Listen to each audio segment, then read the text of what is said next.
Jika pada konten terdahulu, kita pernah membahas mengenai senapan mesin kelas berat NSV yang diproduksi sejak era Soviet.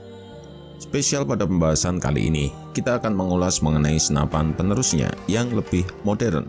Senjata yang Mimin maksud tidak lain adalah senapan mesin kelas berat Konstruksia Oruzhenikov Degtyarovtsev, atau yang lebih populer dengan nama singkat KORD.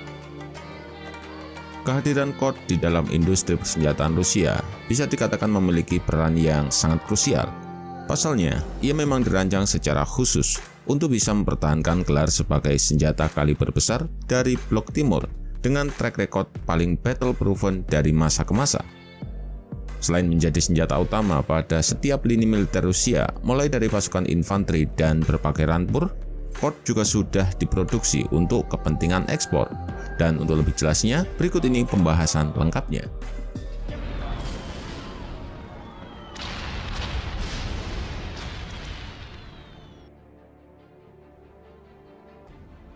Sejarah pengembangan heavy machine gun KORD telah dimulai pada awal tahun 90-an. Alasan utama pengembangan senapan ini adalah akibat dari peristiwa pecahnya Uni Soviet pada tahun 1991, di mana Rusia selaku pewaris utama mengalami kerugian yang sangat strategis. Pasalnya beberapa pabrik militer yang memproduksi persenjataan mereka berada di luar wilayah Rusia. Lebih buruknya lagi, beberapa dari pabrikan itu adalah pembuat senjata utama dari jenis tertentu, seperti senapan mesin kelas berat NSV dan NSVT. Beberapa senjata penting tersebut diproduksi oleh perusahaan metalis yang pabriknya berada di wilayah negara Kazakhstan yang pada saat itu sudah merdeka. Semua blueprint dan dokumentasi manufaktur lainnya tersimpan rapat di sana. Oleh karena itu, pemerintah Rusia memutuskan untuk mencari jalan keluar dengan berfokus untuk mengembangkan heavy machine gun yang jauh lebih baik daripada pendahulunya itu.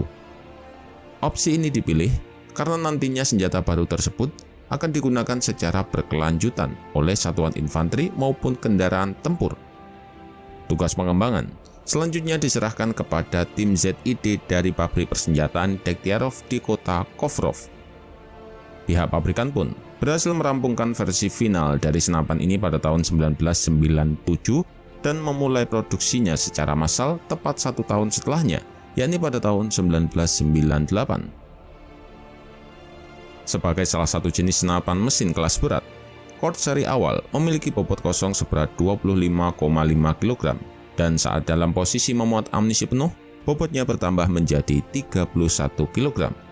Sehingga dalam konfigurasi ini masih memungkinkan untuk digunakan oleh satu orang personil saja, sehingga membuat senjata ini sangat berguna selama misi operasi perang terbatas, karena operasi semacam ini dilancarkan di lingkungan perkotaan dan hutan, sehingga tim penembak heavy machine gun dapat mengubah posisinya hampir secepat infanteri yang didukung, dan mereka mampu menembak di hampir semua tempat, termasuk melalui gedung tinggi atau bahkan dari atap.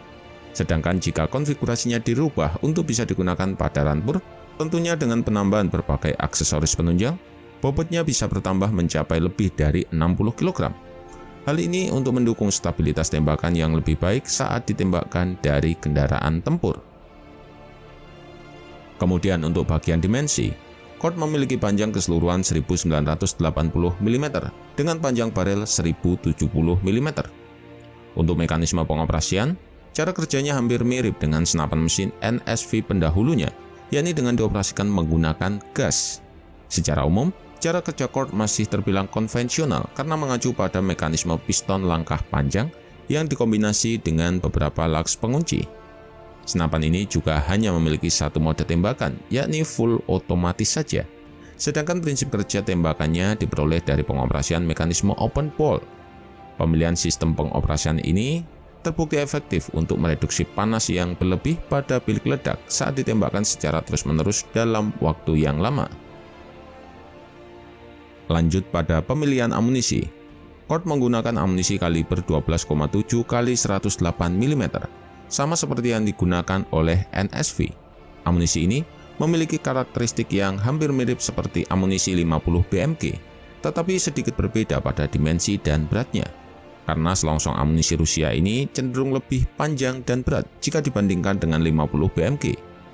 Pelurunya sendiri dapat dimuat dalam magasin tipe sabuk berkapasitas 50 butir peluru, di mana magasin ini terbuat dari baja yang sangat kuat dan dapat diumpan melalui sisi kiri atau kanan dari receiver.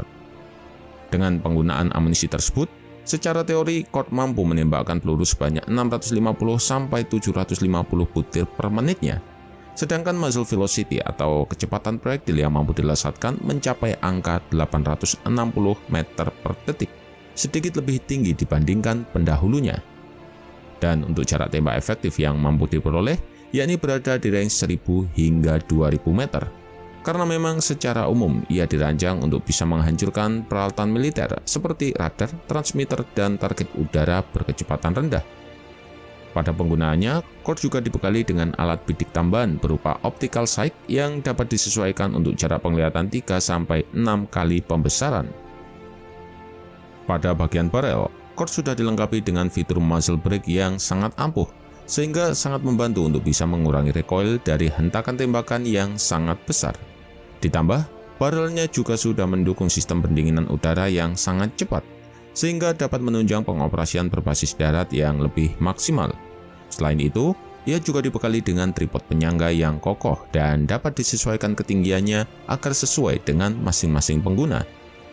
Senjata ini juga dapat diaplikasikan pada dudukan penyangga universal sebagai senjata anti pesawat, terutama saat dipasangkan dengan beberapa kendaraan tempur unggulan Rusia seperti main battle tank T-90 dan kendaraan tempur lapis baja lainnya.